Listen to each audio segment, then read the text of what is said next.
Hello दोस्तों, कैसे हैं आप सब। तो एक बहुत ज़्यादा इम्पोर्टेंट नोटिस आया है माँ शाकुंभरी विश्वविद्यालय की तरफ से, तो वही मैं आज आपको नोटिफिकेशन बताऊंगा। तो पहले आप नोटिफिकेशन को सुन लीजिए, फिर उसका मतलब मैं आपको पूरी तरीके से समझा दूंगा कि इस नोटिफिकेशन का मतलब क्या है।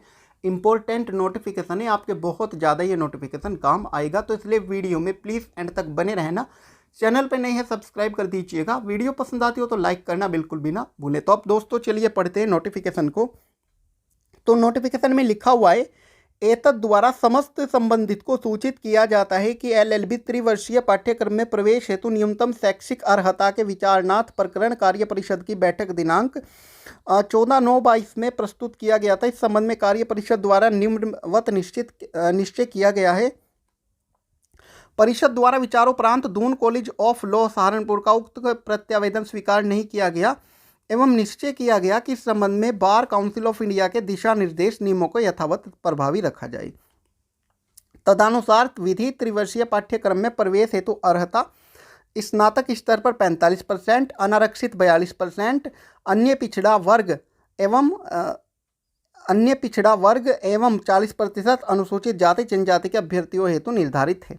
इसमें किसी प्रकार का विचलन अनुमान्य नहीं है, अर्थात यदि अभ्यर्थी के प्राप्तांक निर्धारित न्यूनतम प्राप्तांक प्रतिशत से दशमलव अंश में भी कम है तो उससे पूर्णांकित किया जाना अनुमान्य नहीं है। इसका आप अब मतलब समझ लीजिए, इसका नोटिफिकेशन का क्या मतलब है। दोस्तों, जब आप एलएलबी करते हैं 3 साल की, जो 3 साल वाली एलएलबी होती है वो होती है ग्रेजुएशन के बाद। तो एक बार काउंसिल ऑफ इंडिया, जिसको हम शॉर्ट में बीसीआई बोलते हैं, उसका एक रूल है कि अगर आपके ग्रेजुएशन में 45% जर्नल, यानी अगर आप जर्नल कैटेगरी से हैं तो 45%, उसके बाद अगर आप ओबीसी से हैं तो 42%, और एससी एसटी वर्ग से अगर आप हैं तो 40%। यानी इसमें 3 श्रेणी है, जर्नल 45, आपका ओबीसी 42 और एससी एसटी 40। तो एलएलबी ग्रेजुएशन के बाद अगर आप कर रहे हैं तो आपके ग्रेजुएशन में कम से कम 45% अगर आप जर्नल से हैं, ओबीसी से हैं तो 42% और एससी एसटी से हैं तो 40% होने चाहिए ग्रेजुएशन में। अगर आपके ग्रेजुएशन में इन तीनों कैटेगरी में, यानी जर्नल, ओबीसी और एससी एसटी, जर्नल 45, ओबीसी 42 और एससी एसटी 40, इससे कम अगर आपका परसेंटेज है तो आप एलएलबी के लिए सक्षम नहीं हैं, आप एलएलबी नहीं कर सकते। बहुत सारे कॉलेज जो है वो विद्यार्थियों को गलत जानकारी दे रही हैं।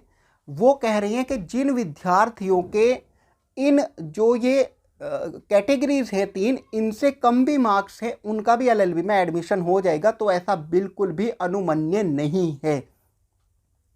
अगर आपके जर्नल में 45%, ओबीसी में 42%, एससी एसटी में अगर आपके 40% से ग्रेजुएशन में मार्क्स कम हैं तो आप किसी भी प्रकार से एलएलबी में एडमिशन नहीं ले सकते। और ये सिर्फ माँ शाकुंभरी विश्वविद्यालय का ही नियम नहीं है, ये नियम है BCI bar council of India का। यानी देश के किसी भी यूनिवर्सिटी में आप एडमिशन नहीं ले सकते अगर आपके जर्नल में 45, ओबीसी में 42, एससी एसटी में 40% से कम मार्क्स है ग्रेजुएशन में। आप एलएलबी के लिए सक्षम नहीं है। जो भी कॉलेज अगर आपको गलत जानकारी दे रहा है तो आप उस कॉलेज के चक्कर में मत आइएगा, आप एलएलबी नहीं कर सकते। ये बीसीआई का रूल है और ये इम्पोर्टेंट नोटिफिकेशन यूनिवर्सिटी द्वारा इसी संबंध में जारी किया गया है, जिससे बच्चे ऐसे कॉलेजेस के चक्कर में ना पड़े जो इस तरीके की गलत जानकारियां फैला रहे हैं। तो उम्मीद करता हूं कि आपको ये वीडियो अच्छी लगी होगी। इसको ज़्यादा से ज़्यादा शेयर करें। मिलता हूं मैं आपसे अगले वीडियो में, तब तक के लिए bye bye, thanks for watching.